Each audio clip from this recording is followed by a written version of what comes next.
face လေးစတင်လို့လာရပဲဖြစ်ပါတယ်ဟုတ်ပါတယ်တင်7 versus Method 0ရဲ့ပထမဆုံးပွဲစဉ်စတင်ပြီးဖြစ်ပါတယ်ဆိုတော့ first bit first ban ရရှိထားတဲ့တင်7ကတော့ chip နဲ့ Fredrin เนาะ Fredrin ကလည်းဒီ meta patch မှာတော်တော်လေးကိုမှ buff ထားတဲ့ jungle monster တွေကို damage တက်ရောက်မှုက 100% တင်ပေးထားတာဖြစ်တဲ့အတွက်သူ့ရဲ့ damage ရှိတော့ပုံမှန်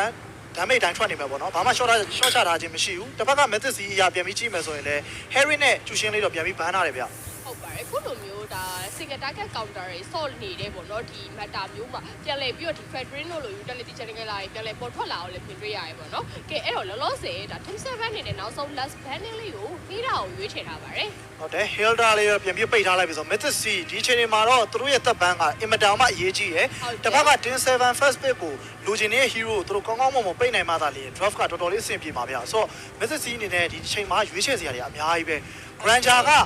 dash တော့ပဲ nerf ထားရဆိုပေမဲ့ ultimate damage လေးကိုအနည်းငယ်လေးတော့ percentage လေးတင်ပေးထားတာတွေ့ရတယ်ဆိုတော့ Granger တွေပါရောပေးဆော့မှာလားနောက်ပြီးတော့ဒီ Suyu တွေပါတယ်ရှိနေလို့ဒါပေမဲ့ဒီ Fanny တို့ပါအောင်လေဒီ nerf ထားရတဲ့ပါတယ်ဆိုပေမဲ့လည်းပေါ့နော်ဒါ CK တွေနဲ့ကလည်းဒါ Fanny ကိုတော်တော်လေးမကောင်းဘူးကိုင်းနိုင်တယ်အဲ့တော့ဒီ Fanny တွေပါတယ်ပဲမြင်တွေ့ရမလားပေါ့နော်ကဲလောဆယ်တော့ဒီ Method C နေတဲ့ဒီ 4PS လေးကိုဖန်လိုက်တယ်ပေါ့နော်ဒီ Flatter မှာလေဒါပေမဲ့ဒီ EXP Hero Range ကလည်းတော်တော်လေးတော့နေတယ်ဒီနော်အခုလက်ရှိမှာဆိုရင်ကျွန်တော်တို့ပြန်ပြကြမှာဆို 4VS နဲ့ Hydra ဘန်လိုက်ပြီးဖြစ်တဲ့အတွက် ESP မှာတော့ထွေထူးထူး hero က high loss တို့လို hero မျိုးတွေ CC တို့လို hero မျိုးတွေပဲကျန်တော့မယ်ပေါ့နော်ကဲဆိုတော့ပြောရင်းဆိုရင်လည်း first pick ကိုတော့ Tin 7 join လေးတော့စပြီးထွက်လာပြီဆိုတော့ CK ရဲ့ join ဒီပွဲမှာဘယ်လောက်ထိ performance တွေထွက်သွားနိုင်မလဲဆိုတော့တစ်ဖက်ကိုကြည့်ရမယ်တစ်ဖက်ကလည်း Method C သူရှင်ထင်ရမယ့် jungler အနေနဲ့ကလည်း jungler can ဖြစ်နေတာဖြစ်တဲ့အတွက်တော်တော်လေးကိုမှအတွေ့အကြုံရကစားသမားတအုပ်လည်းဖြစ်တယ်ဗျဟုတ်ပါတယ်ကဲအဲ့တော့တစ်ဖက်က CK အနေနဲ့ကတော့တော်တော်လေးပြီးထားမှရမယ်ပေါ့နော်ကဲအဲ့တော့ Method C အနေနဲ့ကဲ first တော့ဒါပွဲမှာပဲပြန်လဲပြီးတော့မြင်တွေ့ရပြီဖြစ်တဲ့ Kalia နဲ့ Moscow ဆိုတော့ဒီပွဲကတော်တော်လေးတော့ဖိုက်ပြီအဓိကလည်း Kalia ရဲ့ Tsunami Slam တွေပါတယ်နဲ့เนาะဒါတစ်ဖက်က join ကိုကောင်းကောင်းကြီးထိန်းထားလို့ရအရင်တော့ဆို join ပါမယ်ဆိုရင်ကျွန်တော်တို့က Franco လောက်ပစ်ပြီးတော့เนาะလိုက်ပြီးတော့ဖမ်းရတဲ့ပုံစံမျိုးတွေရှိခဲ့တယ်ဒါပေမဲ့လည်းเนาะအဲ့လိုမျိုး Kalia ကတော့ဒီ Johat တို့ဒီတခြား hero တွေတက်စားမယ်ဆိုရင်သူ့ရဲ့ mobility ကပိုပြီးတော့များတယ်เนาะ win dive လို့လည်းအရန်ကောင်းတယ်လို့သူ့ရဲ့ healing power လည်းတော်တော်လေးမှ strong တာဆိုတော့မစိုးတစ်ဖက်ကလည်းပြန်ပြီးကြည့်မယ်ဆိုရင်ဗဒန်းနဲ့လောင်ရင် teleportation draft ပုံစံမျိုးလေးတော့ပြန်ပြီးတော့တွဲဖက်တာတော့တွေ့ရတယ်ဗျဟုတ်ပါတယ်ကဲအဲ့တော့ Tin 7ရဲ့ပြန်လဲပြီးတော့ရွေးချယ်လိုက်တဲ့ဒီလောက်ရည်နဲ့ဗဒန်းကလည်းတော်တော်လေးမိုက်တယ်လို့ပဲပြောရတယ်เนาะကဲအဲ့တော့ဒါ Fanny ကဲရဲ့ Fanny ကိုဒီပွဲမှာတော့ပြန်လဲပြီးတော့မြင်တွေ့ရတယ် Fanny နေနဲ့ဒါအတိုင်းငယ်တော့ nerf ထားတယ်ဆိုပေမဲ့လေကိုင်းတဲ့ player ကမ်ဖြစ်နေအဓိကတော့ဒီလက်ရှိ patch မှာ Fanny တွေကအရင်တော့လို့ဒီ stick cable ကတ်ထရိုလုံးနဲ့ပဲဆော့တဲ့ပုံစံမျိုးလုံးဝမဟုတ်တော့ဘူး Fanny scale 2တွေဒီ cable တွေဆွဲသမျှဟာတွေက energy ပြန်တက်နှုန်းတွေတအားမြင့်တင်ပေးထားတယ် energy cost ကလည်းအရင်မကုန်တော့တာဖြစ်တဲ့အတွက်ကြိုးရမ်းဆွဲနိုင်တဲ့ Fanny player ဆိုရင်ဒီ update patch မှာ Fanny ကကောင်းကောင်းဆော့လို့ရတယ်ဗျအဲ့တော့ကိုင်းတိုင်း player လည်းကမ်ဖြစ်နေတဲ့အတွက်ကြောင့်မလို့ Method C ရဲ့ Fanny ကိုတစ်ချက်တော့ကြည့်အောင်ပေါ့နော်ဒီ Fanny counter Moscow တွေကလည်းစပြိုင်ယူသွားခဲ့ပြီ။အဲ့တော့ဒီ goal line ရွေးချယ်မှုကတော့နေငယ်တော့ဒီချိန်မှာနည်းနေခဲ့ပြီပေါ့နော်။ဒါ Granger တွေဘာတွေပဲပြန်လဲပြီးယူမလားတော့မကြိုက်ခင်မှာကြည့်ရမယ်။ကဲလောဆယ်တော့ဒါ Fanny counter Kufra တော့ဒါ Method C အနေနဲ့ပြန်လဲပြီးတော့ပိတ်ထားလိုက်ပါတယ်။ဟုတ်ပါတယ်။ Kufra ကလည်းတစ်ဖက်ကလောင်ရီတို့ဘောင်နဲ့တွဲဖက်လိုက်မယ်ဆိုရင်တကယ်လို့မှအာယုံနောက်တဲ့ mid-lane ဂျူလေးဖြစ်သွားမယ်ဆိုတော့တခါလေးပဲတန်ပန်းတိုင်းနဲ့ပဲTin 7တွေကတော့ Selena ဒါကတော့ထွေထူးပြောစရာမရှိဘူး။အဓိကတော့ဒီ mid-lane မှာတကယ်လို့မှ hot အဖြစ်ဆုံးเนาะဒါ mid-lane Selena ပဲဖြစ်ပါတယ်ဆိုတော့တခါလေးပဲတန်ပန်းတိုင်းနဲ့ပဲနီကိုရဲ့ Selena လေးရှစ်ပတ်တွေတော့လုံးဝ performance ပြတော့ဝိုးတွေဝါးတွေဖြစ်သွားခဲ့ရပေါ့နော် We2 ပါလားမသိဘူးနော်ဟုတ်တယ်တကယ်တော်တော်လေးမိုက်ခဲ့ရပေါ့နော်နီကိုရဲ့ Selena ကဲအဲ့တော့ဒါ Meta Hero ဖြစ်နေရတဲ့ကြောင့်နီကိုရဲ့တကယ်ဟိုမှဒါကောင်းမွန်တဲ့ဒီ hero တကောင်ဖြစ်နေရတဲ့ကြောင့် benefit တွေထည့်ထားတယ် okay Method C နေတဲ့နောက်ဆုံး last ban နေရတော့ဒါ single pick off ပေါ့နော်အဓိကတော့သူတို့နေတဲ့ဒီ Fanny တို့ Moscow တို့တော်တော်လေးဒုက္ခပေးနိုင်တဲ့ဒီ6လိုကောင်မျိုးတော့လောဆယ်ဖန်ထားခဲ့တယ်ကဲအဲ့တော့ Tim 7နောက်ဆုံး last ban နေရတော့အရေးကြီးနေပါဒီချိန်မှာ Fasa ရေးပါဖန်စီချင်တယ်Fasa တော့သူတို့အထွေထူးဘန်းမယ်လို့တော့သိပြီမထင်ဘူးပေါ့နော်။ဘာလို့လဲဆို join တော့ဘာလို့လဲသူဝင်နေမလားပေါ့။ဒါပေမဲ့ပြောလို့တော့မရဘူး။ Kalia ရေးပါလည်းပါနေတာဆိုတော့လေအဲ့တော့ဒီချိန်ချီအောင်ပဲပေါ့နော်။သူတို့အနေနဲ့ဒီချိန်မှာဒါ roaming ကိုပဲဒီရွေးချယ်ပြီးတော့ဖန်အောင်မလားပေါ့နော်။တစ်ခါကလည်း roam တွေပါထွက်မလာသေးတဲ့အနေထားမှ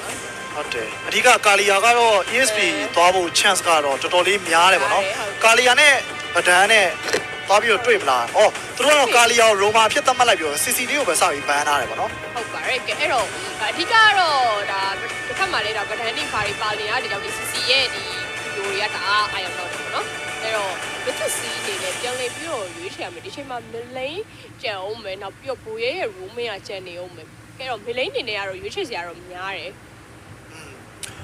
ပြန်ပြီးတော့ရကောင်နာပြန်ဆော့ကျင်တယ်ဆိုရင်တော့ဖစားနာတော့ဘာပြန်ပြီးထုတ်လို့တော့ရတယ်ပေါ့နော်ဒါပေမဲ့လည်းနီကိုရဲ့ play style နဲ့တိတ်ပြီးတော့မလိုက်ဖတ်ဘူးဟုတ်တယ်နောက်ပြီးတော့ဒီတစ်ဖက်ကဖာစာပဲဘာလို့ဆိုတော့နီကိုဒီပေါ့နော်ဒါကိုင်းလေးရှိရဲ့ hero တစ်ကောင်ဆိုလို့ရှိရင်လည်းမမှားဘူးနော်သူနေဒီ Galatina တို့ Fasa တို့နောက်ပြီး Championship Pass ဆိုလို့ရှိရင် Selena တို့ပါဘူးသူနေတော်တော်လေးကောင်းတယ်ပေါ့နော်အဲ့တော့ကဲဒီပွဲမှာတော့ Nico ရဲ့ Fasa နဲ့နောက်ပြီး Fasa နဲ့တွဲမဲ့ဘိုးရဲ့ hero ကိုလည်းတော်တော်လေးစိတ်ဝင်စားတယ် Okay 10-7နောက်ဆုံး last pick နှစ်ခုဆက်လက်ပြီးရွေးချယ်ရမယ်ဂိုးလိန်းထဲမှာဆိုရင်တော့အခုလက်ဒေါ်လာလက် buff ထားတဲ့ကလင်းတို့ပါလို့ရှိအောင်မယ်နော်ကလင်းကတော့ဒီပွဲမှာအရင်တော့အဆင်ပြေမှာမဟုတ်တစ်ဖက်က mobility အရင်များနေဖြစ်တဲ့အတွက်အားလေးမှာအန်ဒီများတယ်ဆိုတော့သူတို့ Bruno ပဲရွေးချယ်လိုက်ပြီးတော့နောက်ဆုံး last pick မှာ Gato Kacha နဲ့ပဲ draft ကိုပိတ်သိမ်းလိုက်ပါတယ်ဟုတ်ပါတယ်ကဲအဲ့တော့ဒီ team 7ရဲ့ဒီ draft ကတော့ပုံမှန်ကြပြီးတော့မြင်လေးမြင်ထားရှိရဲ့ဒီ normal draft တိုင်းပဲတော့ထွက်လာခဲ့ပြီเนาะဒါပေမဲ့လည်းဒီ combo တွေကတော့တော်တော်လေးကိုမှဒါ powerful ဖြစ်တာတော့မြင်တွေ့ခဲ့ရတယ်ဆိုတော့ကဲ Mythos ရဲ့နောက်ဆုံး last Roman ရဲ့ဘိုးရဲ့ဘာများထုံမလဲဘူရဲကိုပဲကာလီယာပေးဆော့မှာလားဒါမှမဟုတ်ပဲတခြား hero တကောင်နော်ထွက်လာမလားကာလီယာပေးဆော့လိုက်မယ်ဆိုရင်လည်း ESP မှာအမာတကောင်ထပ်ပြီးတော့ဆင်းလို့ရမယ်ဗျာနော်သူတို့နောက်ဆုံး draft ကို high loss တွေပါလေကြံနေသေးတာ high loss ချက်တော့ကြီးရမယ်လို့နော်ဘာလို့ဆိုတော့ဒီ EXP ကဒီချိန်မှာရွေးချယ်စရာနည်းနည်းလေးတော့နည်းနေတဲ့အနေထားမှာကဲအဲ့တော့ဘူရဲကပဲကာလီယာကိုဆော့သွားမှာလားကဲဖုန်းကပဲဒါကာလီအိုး Tiger ရဲ့နော်ထိုင်ရီယန်နဲ့ဆိုတော့ဒါတော်တော်လေးမှအဆင်ပြေတယ်လို့ပြောလို့ရတယ်ပေါ့နော်တစ်ဖက်ကလည်းဗဒယ်ကိုအလုံးရင်းလိုက်ဆိုင်မဲ့ပုံစံမျိုးမှာတစ်ဖက်ကတိုက်ရီယန် implosion နဲ့ပြန်ပြီးတော့ထိမယ်အဓိကတော့ join ကိုစော့ရခတ်အောင်လို့ဒီပွဲမှာ Mythos က draft ကိုတေချာပြင်ဆင်လာတာဗျဟုတ်ပါတယ်ကဲအဲ့တော့ဒီနှစ်သိန်းလုံးအနေနဲ့ကတော့ဒီအာလီတာမဲ့ကောင်ကတော့ပွဲကိုပို့ပြီးတော့ဒါထိန်းသွားနိုင်ကြတော့ရှိရပေါ့နော်အဲ့နှစ်သိန်းလုံးရဲ့ဒီ drafting ကလည်းပြီးဆုံးလို့သွားပြီဆိုတော့ game number 1လေးကိုမကြခင် in game ထဲမှာအကောင်းဆုံးတင်ဆက်ပေးမဲ့ cast style နဲ့တူသွားရကြည့်ရှုကြရအောင်ရှင်ကဲကျွန်တော်တို့တော်လေးကိုပါဝေးကွာနေခဲ့တဲ့ MVB Super League Season 1 with 3 day number 1ရဲ့ပထမဆုံးသောပွဲစဉ်နဲ့10-7 versus Mythos တို့ရဲ့ Best of 3 series game number 1 drafting phase ကတော့ပြီးဆုံးလို့သွားခဲ့ပြီလို့ဖြစ်ပါတယ်ဟုတ်ပါတယ်ဗျာเนาะကျွန်တော်တို့ဒီခုဆိုလို့ရှိရင်ဒါ week 3ကပြန်လည်ပြီးတော့စတင်ခဲ့တာဆိုတော့ကျွန်တော်ဂျားထဲမှာလည်းကျွန်တော်ဒီချိန်နေအကြောင်းအရာမျိုးမျိုးတော့ရှိနေခဲ့တယ်ခုလောလည်းပွဲတွေပြန်လည်စတင်ခဲ့တာဆိုတော့အားလုံးပဲညီကိုတို့ကျွန်တော်တို့ရဲ့ live stream လေးအကုန်လုံး like and share လေးတွေလုပ်ပေးဖို့ကျွန်တော်အနေနဲ့ပြောပြပါတယ်ဗျာ Best of 3 series ရဲ့ game number 1ပွဲတွေကအားလုံးနဲ့အတူတူပဲ land of down ကိုရောက်ရှိလို့လာခဲ့ပြီဖြစ်ပါတယ်ဟုတ်ပါတယ်เนาะ10-7နဲ့အတူပဲเนาะကျွန်တော် Mythos တင်တို့ရဲ့ Best of 3 series ဒီခေါက်မှာဆိုလို့ရှိရင်လည်း game number 1ကတော့ပြန်လည်ပြီးတော့နော်ကျွန်တော်တို့ဒါစတင်မှုစူးစမ်းဗတ်တွေပိုင်းဝင်ထွက်ပိုင်းဒီမှာနည်းနည်းလေးပို့ပြီးတော့ Andy game အနေထားပြဒီကောင်လည်း channel ကလည်း standing position Fasa အနေနဲ့ကတော့ backline တော့ down shot dive flower hero ရဲ့တန်ကိုလည်းဒီဘက်က Mythos အနေနဲ့ကျွန်တော်တို့ပြန်ပြီးတော့ Nico တော်တော်လေးသတိထားမှတော့ရပါမယ်ကဲဆိုတော့ Best of 3 series ရဲ့ game number 1ပြန်လည်ပြီးတော့ရောက်ရှိလို့လာခဲ့ပြီလည်းဖြစ်ပါတယ်ဟုတ်ပါတယ်เนาะကျွန်တော်ညီကိုတို့အားလုံးပဲကျွန်တော်ဒီနေ့အဖွင့်ပွဲစဉ်လေးမတိုင်ခင်မှာနည်းငယ် error လေးတွေဒါတစ်ဖက်မှာလည်းကျွန်တော် error လေးရှိနေတူတယ်တော့ခါကျွန်တော်ဖောက်နေခဲ့ရလဲကြားတယ်လက်ရှိချိန်ဒီမှာတော့ကျွန်တော်ပွဲကတော့ပြန်လည်ပြီးတော့စတင်လာခဲ့ပြီပဲဖြစ်ပါတယ်ဒါတော့ကျွန်တော် team 7နဲ့ Mythos ရဲ့ Best of 3 series ရဲ့ game number 1ပွဲစဉ်ပဲဖြစ်ပါတယ်ဗျာဟုတ်ပါတယ်လောလောဆယ်ကတော့ကျွန်တော် OP အနေနဲ့သူ့ရဲ့ Bruno Ali Tan လေးရတော့နည်းလေးတာသီးရတဲ့အခြေအနေမျိုးဗျအဲ့တော့ Zippy အနေနဲ့ဒီ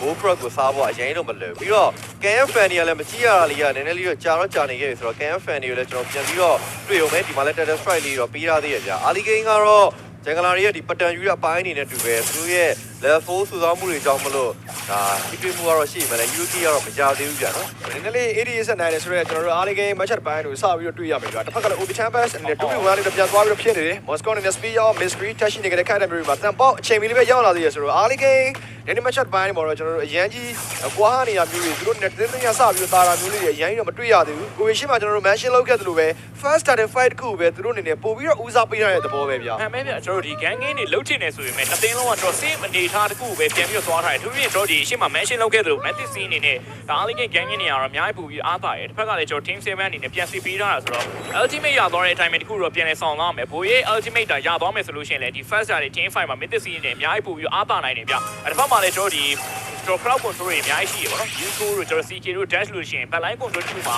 တစ်ဖက်မှာရှိနေ standing position တစ်ခုလည်းဒါရောက်ပြီးတော့သူတို့အနေနဲ့ဖျက်ဆီးလို့ရတယ်ဗျဒါဒီကိုရဲ့ဒီ position တွေပိုင်းဆိုင်ရာမှာ first starting fight ကအများကြီးပို့ပြီးတော့အရေးကြီးပါတယ်ဟုတ်တယ်ဒါပေမဲ့ဒီတစ်ခေါက်မှာလည်း total fight ကိုကြည့်မှဆိုလို့ရှိရင်တော့ Roma လည်းဖိုးမရသေးဘူးတစ်ဖက်မှာလည်းဘိုးရဲအနေနဲ့ကလည်းလောင်ရဲ့ damage ကိုတော်တော်များတော့ခံနေရတယ် Fanny ကလူဘက်ကိုဦးစားပေးနေတဲ့အချိန်မှာတတေကိုတော့အတင်းပဲကျွန်တော်တင်း7လုံးယူနေနေပဲ first starter ကိုတော့ရယူသွားနိုင်ခဲ့တယ်ဗျ ကျွန်တော် trade သွားပြီးတစ်ဖက်မှာလည်း dimension နဲ့ပြန်ချလာဖို့ကြိုးစားနေတယ်ဗျနောက်မှလည်း Nico အနေနဲ့ပြန်ပါလာခဲ့တဲ့ character မျိုးမှာတော့ 1 for 1အနေနဲ့ပဲကျွန်တော်တို့ပြီးဆုံးသွားခဲ့တဲ့ Arligan match တစ်ခုမှာတော့ Mid Season သူတို့အနေနဲ့ goal ရှင်တဲ့ကလေး ZP ထပ်ပြီးတော့ရလာမယ်ဆိုရင်တော့ပိုအဆင်ပြေမလားပေါ့ဒါပေမဲ့လည်းပဲဒါတန်မောက်အချိန်မီလေးလာနေသေးတယ်ဆိုတော့တိတ်တက်ပြဿနာမရှိဘူးဗျနှစ်သိန်းလုံးကတော့ညီမျှတဲ့ပုံစံတစ်ခုပါပဲ ဟုတ်တယ်အားလေးကကတော့เนาะကျွန်တော်ဒီ level 8ဘိုင်းဆိုင်ရာထားတယ်နဲ့ကျွန်တော်အောက်မှာဘူရှိရသွားတဲ့ဘိုင်းရောကျွန်တော်ဖတ်ပါကျွန်တော်ဒီ fast black ရသွားတဲ့ဘိုင်းတွေတော့ trading လုပ်ထားတာမျိုးတွေပြန်လည်ပြီးတော့တွေ့မြင်ထားရပါသေးလက်ရှိအချိန်တွေကတော့ကျွန်တော် myth စီးပဲเนาะကျွန်တော်ဒါနောက်ဘိုင်းမှာအနေငယ်လေးတော့သူစာနေတဲ့အနေအထားတစ်ခုတော့တွေ့ရကြဒီတိုင်းဆိုရင်တော့ second target fight တစ်ခုလောက်မှာပဲအကုန်လုံးဒီ level ဘိုင်းဆိုင်ရာအရာဒါကျွန်တော်ဒါသွားမြင့်တဲ့အပိုင်းတွေလောက်မှာပဲသူတို့အနေနဲ့စိုင်းဖို့များသွားလိမ့်မယ်ဒီတိုင်းဆိုရင်တော့ကျွန်တော် AOE crowd control တွေပါဒါထည့်သွင်းစဉ်းစားဖို့လိုအပ်လာပြီဗျဟုတ်တယ်เนาะ level 4မရတဲ့အတွက်ကြောင့်မလို့ခုနဒီ data fight ကို skill လောက်ရတယ်လို့ပဲကျွန်တော်ပြောရလိမ့်မယ်ဒီတစ်ခေါက်မှာတော့ Romaria ဆက် level 4စပြီးတော့ရလာပြီအဲ့တော့ Fanny ကတော့စပြီးတော့ run ရနိုင်တဲ့ဂန်ငင်လေးလုပ်ပေးနိုင်တယ်ဆိုတဲ့အခြေအနေမျိုးလေးတွေ့ရတယ်အဲ့တော့ဒီတစ်ခေါက်မှာဆိုလို့ရှိရင်ရော join ရ level 5 piece တွေနဲ့တူပဲ data fight တစ်ခုဟာတိတ်တော့မလိုတော့ဘူးဆိုတော့ဘယ်အသင်းအများ Euro kit ထက်ရမလဲပေါ့လေဒီချိန်မှာတော့သူတို့အနေနဲ့ objectify တစ်ခုမတိုင်ခင်မှာနည်းနည်းလေးဗက်ဒဆာဖို့တော့ကျူးတော့ကြိုးစားနေဗျာအဓိကနောက်ပိုင်းမှာတော့ကျွန်တော်တို့ဒီ Bruno အနေနဲ့ထင်သလောက်ကြီးကန်ဝင်ရပါမလားဆိုတဲ့တန်တရားတစ်ခုကလည်းတွားပြီးတော့ရှိနေပေါ့နော် Faza S-Strike နဲ့ long range control တွေကျွန်တော်တို့ပြန်ပြီးတော့ကြည့်ရမယ်အဲ့ဒါပြီးတော့မှသူဒီ purify machine တွေဆိုတဲ့အခြေအနေမျိုးတွေမှာဒီ Tiger evolution တွေပါလည်းပြန်ပြီးတော့သတိထားရသေးတယ်ပေါ့နော်အဲ့အတွက်ကြောင့်တော့ Mythic ဘက်ကနည်းနည်းလေးဒီ initiate စပြီးလုပ်တဲ့အခြေအနေမျိုးလေးတွေသို့မဟုတ်ကျွန်တော်တို့ဒီ Tiger နဲ့ခါလီယာတို့ပြန်ပြီးတော့ပေါင်းတဲ့အပန်းလေးပေါ့အဲ့လိုမျိုးတွေမှာလည်းဘလူးအနေနဲ့ဒါတော့တွားပြီးတော့သတိထားမှတော့ဖြစ်လိမ့်မယ်သို့တော်လည်း T7 ဘက်ကတော့အပြန်လန်းကကျွန်တော်တို့ပြန်စောင့်နေမယ်ဒိုင်ဘာရှင်းနေဒါတွေကိုလည်းမေထားလို့တော့မရသေးဘူးဗျာ ဂိမ်းနိုင်မယ်တခုလောက်ရောက်ရင်တော့မှကျွန်တော်ဒီ diversion တစ်ပေါက်ကအများကြီးပို့ပြီးတော့ကျွန်တော်အပြောင်းလဲတွေဖြစ်နိုင်တယ်ပေါ့နော် better change space တစ်ခုလို့လည်းပြောလို့ရတယ်ဗျာပြီးတော့ကျွန်တော်ဒီ lane matchup တွေရမှာလို့ရှိရင်အောက်မှာ Bruno အနေနဲ့ Hansel Pascal Fury ပြီးလာလို့ရှိရင်နဲ့ထွက်ပြီးတော့ဖြစ်တာမျိုးတွေလုပ်လို့ရတယ်ဒီက critical chance damage တစ်ခုပဲကျွန်တော်တို့ဒါလိုအပ်နေရပါစလာပြီပေါ်ပါလိုက်တဲ့ brave ပဲပြီးတာတဲ့တော့မှာတော့ down shot ပဲပြပြ dash နေတဲ့တော့မှာ con နေနဲ့ကတော့ tsunami slam နဲ့ဆွဲခေါ်သွားတယ် Data strike ပြန်ပြီးတော့ tap ပေးတဲ့နောက်မှာတော့ con မကြောက်အောင်နောက်ဆုံးတစ်ချက်စာ physical နဲ့တူပဲဒီတစ်ခါမှာတော့ Zibila join ခဲ့ရင်လည်း Hero Kit တကောင်တော့ပြန်ပြီးတော့ပဲ T7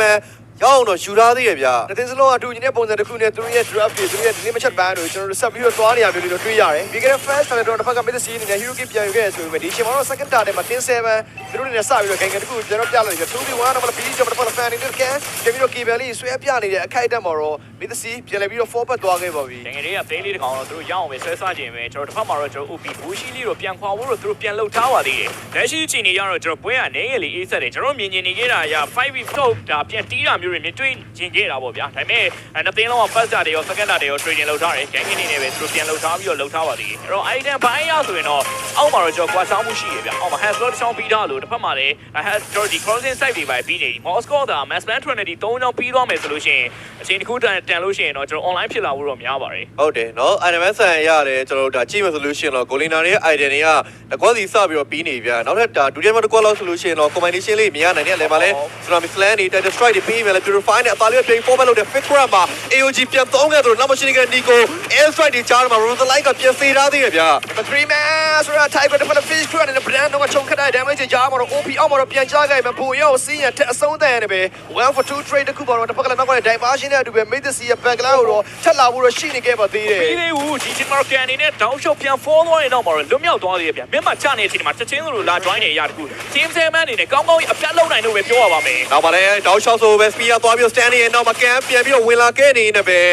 Hero Kit တကောင်တော့ Mid Season ပြန်လဲပြီးတော့ရယူသွားနိုင်ခဲ့ဗျာ 5/5 saturation တို့နှစ်သိန်းစလုံးကကောင်းကောင်းပဲတိစောက်ထားနေတဲ့ tin composition မျိုးကိုတော့ပိုင်ဆိုင်ထားတယ်ဒါပေမဲ့လည်း Nachi 3 ရဲ့ spare casting နဲ့ damage တွေရတော့ over extending အရင်လုံးလို့တော့မရသေးဘူးဗျာနှစ်သိန်းလုံးဒီ mobility ဘိုင်းဆိုင်ရာအရာတော်တော်လေးအားကောင်းတဲ့အနေအထားတစ်ခုရှိတယ်ဒီကကျွန်တော်အရှင်းမှာ mention လုပ်ခဲ့သလိုပဲ diversion ဆိုတဲ့ဒီ spare တစ်ပေါက်ဒီကျွန်တော်အများကြီးကို better changer တစ်ခုဖြစ်လာနိုင်တယ်ခုနကတော့ချိန်နေမှာလည်းချက်ချင်းဆိုလို့အောက်ပြန်ဆင်းလာပြီးတိုက်တာမျိုးတွေဘေးမှာပြန်ထောက်တာမျိုးတွေဗျ team 7 အနေနဲ့အရှိရှိဘက်ကစောကစားတဲ့ပုံစံတွေထပ်စားလို့ရှိရင်ဒီနေ့ game number 1မှာစောနေတဲ့ပုံစံတော်တော်ကြီးပို့ပြီးတော့တိုးတက်လာတာမျိုးတွေတွေ့ရတယ်ဗျာဟုတ်တယ်ဒီမှာလည်းပြောနေတယ်ဗျအသာလေးပဲနောက်ကဝင်လာခဲ့တဲ့တန်းပေါက်တကောင်ပြန်ပြီးတော့တိုက်ရတွန်းလာတဲ့ standing သွားပြီးတော့ media သေးတဲ့တောက်မှာတော့တန်းပေါက်ပြန်ချနေနေပဲနောက်ဆုံးတက်တယ်ဆိုင်ဖို့ကြိုးစားခဲ့ရင်လည်း Eurocopia fake crab ပြန်ပြီးတော့တောင်းလာတဲ့တောက်မှာခွန်ပြန်လဲကြောက်ရှုံးနေနေတဲ့ 1 for 1 trade ပါပဲဒါမှမဟုတ်ဘိုးရန်နဲ့ Tiger evolution ရောက်ဆက်ပြီးတော့ channel 7တစ်ဖက်ကလည်း fan တွေကခံရတော့ကျူးတဲ့ fish ကတော့ backline မှာ CK retribution နဲ့အတူပဲ team 7 တန်တာတဲ့ fight တခုမှာဆက်လက်ပြီးတော့အနိုင်ရရှိတဲ့ကျွန်တော်ကတော့ backline ကိုပါဒိုင်ပါရှင်တဲ့အတူပဲအောင်လုံးထပ်သွားဖို့တော့ကြိုးစားနေခဲ့ပါပြီ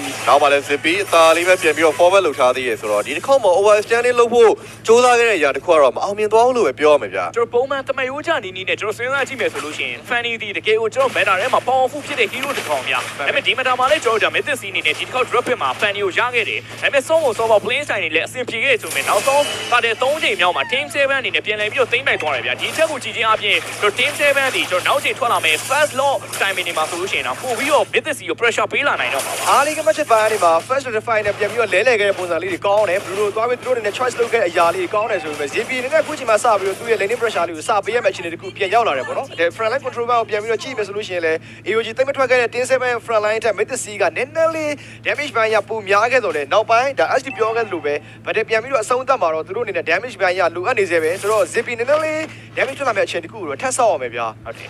အဓိကတော့ဗာလဲဆိုတော့ OP ပဲ OP ကဒီအချိန်မှာဆိုလို့ရှိရင်သူက Hero K နှစ်ကောင်တောင်ပေးထားတဲ့အခြေအနေမျိုးဖြစ်နေပါတော့အော် Fake Crack AOG ကိုယ်တွေတွဲထားသေးတယ်တော့မတူမှန် Elbow သွားမိနေမနီကိုပြန်တောင်းရပြ Rosalight တွေကြားလာမှနောက်မကန်ချက်ပြီးတော့ဝင်လာပါသေးတယ်ဒါပေမဲ့ Welcome to train OP ကိုကန်ချက်ပြီးတော့အဆုံးသတ်တယ်ဒါပေမဲ့ damage ဒီအောက်မှာတော့ ZPQD ပြန်ပြီးတော့ forward departure rotation တော့ damage ဒီအောက်မှာတော့ code နဲ့ပြန်ပြီးတော့ forward ထားတယ် speed of destruction မှာ 3v1 ပြန်ရှိနေတယ်ဆိုပေမဲ့ ZPQD ရောက်ရှိလာခဲ့တော့ team 7ပြန်လည်ပြီးတော့ forward ထားရပါပြီ recall healing လုပ်တဲ့ timing တွေတော်တော်ကောင်းသွားတဲ့အနေအထားတစ်ခုလို့ပဲပြောရမယ်ဗျာလက်ရှိအနေအထားမှာတော့ Hero King နှစ်ကောင်တကောင်ပြန်လဲပြီးတော့လဲလဲပေးထားတဲ့အခြေအနေတစ်ခုလို့ပြောရမယ် Massman ထွက်နေဒီက CP နေနဲ့မြန်ဆန်ဆန်ဒီ3ချောင်းလုံးပြီးသွားမှာပဲတော့သူ့အနေနဲ့ပြည့်ရဖြူရတာပိုပြီးအဆင်ပြေလိမ့်မယ်တစ်ဖက်မှာ OB က damage ပေးဖို့တော့ critical chance ကြီးကလုံလောက်နေတဲ့အနေအထားတစ်ခုလို့ပြောရမယ်ဗျာ ဟုတ်တယ်အဓိက Massman အနေနဲ့ Moscow ဆိုတာလေ splitting ကိုအားကိုးပြီးတော့ဆော့ရတဲ့အချိန်တစ်ခုမှာ combination နည်းနည်းလေးစောနေသေးတယ်ဆိုတော့ခံစားချက်ပြီးတော့ရတယ်ဒီတော့ပို့ပြီးတော့ NMS ဆိုင်ရာတွေကိုဖြစ်တင်းမှုတော့လုံနေသေးတယ်ဗျာဒါတော့မှ Zippy က202ဖြစ်နေတဲ့အတွက်ကြောင့်မလို့ idea ကတော်တော်များလာတယ်လို့ပြောရမှာပဲ ပါစာတော့ air strike အကုန်ပေးပြီးတော့သူ့အနေနဲ့ကောင်းကောင်းရှင်းထားရပါတော့ Stallion side ပြီးပြီးတဲ့အချိန်မှာ Holy Crystal ထပ်ပြီးတော့ထည့်ထားနိုင်ခဲ့တဲ့ Joy backline ကိုလာပြီးတော့ beast နဲ့ name မယ်ဆိုလို့ရှိရင်နောက်က Fasa တို့ Moscow အနေနဲ့အရင်လွယ်မှာတော့မဟုတ်ဘူးဗျာ ZP ကတော့သူ့ရဲ့ Demon Hunter ဆွဲပန်ထပ်ပြီးလာခဲ့တဲ့ခိုက်တဲ့မျိုးတွေမှာ Demon Moscow ရဲ့ lane pressure ပိုင်းနေကျွန်တော်တို့ဆက်ပြီးတော့စောင့်ကြည့်မဲ့အရာမျိုးလေးရှိလာတယ်သို့တော်လည်းပဲ 4v5 saturation မှာတော့ Mythic ရဲ့ front line နည်းနည်းလေးတော့ပိုပြီးသတိထားမှတော့ရလိမ့်မယ် ကျွန်တော်စဉ်းစားမှာ New Go ရဲ့အဖွင့်လေးပဲဗျာနောက်မှာကျွန်တော် Ever the Guardian နဲ့ဝင်ထောက်တဲ့ဝင်ပိုကိုမိုလေးတစ်ပေါက်က Team 7ကိုအများကြီးပို့ပြီးတော့ကောင်းသွားပြီလိမ့်မယ် နောက်မှလည်းဆိုတော့ Slam ပြန်ပြီးတော့ပေးထားသေးတယ်တော့မတိုက်ဘူးဝင်လာပြီဗျ Implosion မှာပေးမှလားတစ်ဖက်မှာ New Go ပြန်ချရသလို CK နေနဲ့ကန်လိုက်ပြီးတော့ Beast တွေ line နေတာလည်းအလုံးတော့မဖြစ်သွားဘူးဗျ အဓိက fan လိုမျိုးမျိုးသွားပြီးတော့ target ထားမယ်ဆိုလို့ရှိရင်တော့သူတို့အနေနဲ့ pure stand ပါမလာခဲ့တဲ့ခိုက်တဲ့မျိုးတွေမှာ team 7အနေနဲ့အရင်လွယ်မှာတော့မဟုတ်ဘူးဗျ front line မှာလည်း new ကိုမရှိတော့ဘူးဆိုတော့ခိုက်တဲ့တစ်ခုမှာတစ်ဖက်ကလည်း CP နဲ့ pressure လေးထပ်ပြီးတော့ပေးထား saving နောက်မှ Direct Strike ပြန်ပြီးတော့ပေးထားတယ်မှာတောင်းလျှောက်ကိုပဲ Stick မှာ Cathro တွေကြားထဲမှာပြန်ပြီးတော့ကြားတယ်ဗျတောင်းလျှောက်ဆိုတော့ Zippy ပြည့်နေတဲ့ damage တွေအရန်ကိုများနေနေပဲ Fireman Wild ပဲတကူပါပြတ်သွားခဲ့ပါပြီ first lob button first white off button တခုတော့ Mythic Scene ဆက်လက်ပြီးတော့ရယူသိမ့်ပိတ်ထားရတယ်ပဲ team 7နဲ့သူတို့ကြားရ network gap တခုလုံးဝတခါတည်းပဲခွဲပြောက်တော့လုတ်ပြီးခဲ့ပါပြီ ဝေးရင်ကြာလာနေမြနှစ်သင်းလုံးကြားထဲမှာရှိနေတဲ့ကျွန်တော်တို့ဒါဗနေဆိုင်တဲ့အနေသားတွေအနေငယ်မဟုတ်တော်တော်ရွကွဲပြောင်းမှုရှိသွားတယ်လို့ပဲပြောရမယ်ဗျ lane split လုပ်တဲ့အချိန်ကနေစပြီးတော့ကျွန်တော်ကေးရတဲ့ဘိုင်းတွေမှာတော့ decision လာ join တဲ့အချိန်ဒီမှာတော့ဒီပဒေမှာ Mythic Scene တကယ်မတားလိရသွားခဲ့တာဗျဝင်အထွက်ရတာပါတကယ်ကိုခက်ခဲသွားတဲ့အနေသားတစ်ခုကိုပြောရပါမယ် ဟုတ်တယ်တောင်းလျှောက်ဆိုသလိုပဲကျွန်တော်ဒီတစ်ခေါက်မှာလည်းဒီ lawyer ရှိမှုနဲ့တူ second turret တွေအကုန်လုံးတော့ရိုက်ချိုးနိုင်ခဲ့ပြီဗျာအားလေးဂိမ်းမှာမတင်မကျဖြစ်နေတဲ့အရာတွေအားလုံးကိုတော့ Zippy item ပြီးလာတဲ့အချိန်မှာတော့ပြပြသားသားလေးတော့အဆုံးဖြတ်ဖြစ်သွားခဲ့ပြီဗျာ ပါလာပြီးတော့ Dynasty Strike ဆိုတဲ့ stand နဲ့အမလ Mythic Scene နဲ့ကန်ထပ်ပြီးတော့ Fanny Key ပဲဆွဲလာခဲ့တဲ့ damage အောက်မှာတော့တစ်ဖက်ကလည်း network gap ကွာမှုတွေရသိမလွယ်သေးဘူးဗျ ဒီ great energy impact တွေအောက်မှာကတော့ကချောင်းထက်အဆုံးသတ်ရနေပဲဒီ first lot impact ကိုတော့ Mythic Scene ထပ်ပြီးတော့အသုံးချဖို့တော့ကြိုးစားနေပါသေးတယ် ရှိချင်နေရတော့ကျွန်တော်တော့ပြီးပြီးတော့ရိုက်အောင်ပါပဲဗျဝင်လာဖို့တိုးလာဖို့အတွက်ဆိုရင်တော့နည်းနည်းတော့ခက်ခဲနေမယ်ဒီက Torrent ရှိဖြစ်နေတယ် Torrent ရှိကျွန်တော်တို့ဒါကြန့်ရှိနေသေးတဲ့အတွက်ကြောင့်ဒီ Torrent ရှိတော့အရင်ဖြိုပြီးမှသူတို့ Mega Lane နဲ့ပြန်ပြီးတော့ယူရနိုင်တယ် Roso Material ပြီးသွားပြီဗျ CP ဒီတိုင်းဆိုတော့ Mythic Scene ကကျွန်တော်ရသလောက်ထက်နေဖို့အတွက်ပဲပိုများပါလိမ့်မယ် ဒီမှာလဲကျွန်တော် corner နဲ့ကတော့ Titan Strike လေးတော့စပြီးတော့ပေးထားသေးရပါတော့ Mega Tower ကတော့သေရပေါက်တော့ရပါပြီဒီက Fasa ရဲ့ Lowry damage တွေနဲ့ဆိုတော့ကာဖို့ကဘယ်လိုမှအဆင်မပြေပါဘူးနောက်ကတစ်ခုကလည်း 6k လောက်ထိကိုကွာသွားတာဗျ to the gap ကတော်တော်လေးကွာခဲ့တဲ့ချိန်တစ်ခုပြီးခဲ့တဲ့ကျွန်တော်တို့ first lot objective 5မှာသူတို့အနေနဲ့ first white out battle ပေးလိုက်ရတဲ့ team 7အနေနဲ့နည်းနည်းလေးတော့သူတို့ရဲ့ camera point တွေပြန်ရှာဖို့ကအတော်လေးလဲပါသွားတဲ့အခြေအနေမျိုးလို့ပြောရမယ် channel limit အနေနဲ့ Fasa ပါလာခဲ့တဲ့ခိုင်တဲ့တစ်ခုမှာ high ground defense နေရတဲ့ team 7 front line လုံးဝတော့အဆင်မပြေဘူးဗျ ဒီမှာလဲတက်ပြီးတော့ Titan Strike ဆိုတော့ Slam တက်ပြီးဆွဲလာပေးတဲ့နောက်ကနေပြီးတော့ drive CK တက်ပြီးလိုက်ကြည့်ခဲ့ဆိုပေမဲ့ကဲလည်းတောက်လျှောက်ပဲနောက်မှရှိနေခဲ့တဲ့ damage dealer တွေကိုပြန်ကြည့်နေနေပဲ new code တကောင်ကျသွားတယ်ဆိုတော့ချက်ရဲ့နောက်မှာတော့ တင်း7ချက်ချင်းပတ်ပါပြီ Rose Gold Material ကျွန်တော်တို့ထက်က mention လုပ်ခဲ့လို့ဒီဟာပြီးသွားတဲ့အချိန်မှာ CK နေတဲ့ Vivi Studio သွားတက်ဖို့ကတကယ်ကိုခက်ခဲသွားပြီလို့ပြောရမယ်ဗျာ Minion Wave တက်လာတဲ့အချိန်မှာထောက်မှာကျွန်တော်ကန်တော့အုပ်လိုက်ပြီး pressure ပေးတာတော့မယ်ဗျာ Double force extra SP on destructions with QT monster kill Pacific QT Cadro by Big King in the can of the sea so the AOG backline control the 3v1 CK piece type your thing and a guy that tomorrow တောက်လျှောက်ပြခွဲနေတဲ့ Chinese strike တွေကျွန်တော် stand နေအောက်ပေါ်တော့နောက်တဲ့ Mega Leo ပါ with the sea ထပ်ပြီးတော့ သိမ်းလိုက်ထားပါသေးတယ် ဒီကောင်းပါလေတကယ်ကိုမြင်မြင်ဆန်ဆန်ပဲမသိစီတင် aggressive team fight တစ်ခုနဲ့တူပဲ Mega Tower တွေကိုပတ်ပြီးတော့ယူနေခဲ့တာဗျာတစ်ဖက်မှာလည်း3ယောက်ပြန်ပြီးတော့ defend ဖို့တော့လုံနေသေးတယ်မင်းရဲ့ Mega Tower ကို defend နေတယ်ဆိုနေမဲ့လေဒါဒီလွယ်တဲ့ကိစ္စတော့မဟုတ်တော့ပါဘူး ပါလာသေးတယ်ဆွဲတော့ပေါ်လာပြီဗျာ The Bobby 4v1 King is to the corner Airstrike channel into the auto race of Pekala can in the backline damage to Jarma Pacific QT got line Double King out of Christian Throne Jai Query and Amstar Pepper by Canada to game number 1 or Minty စတင်ပြီးတော့ဥဆောင်ထားနိုင်ခဲ့ပြီလည်းဖြစ်ပါတယ်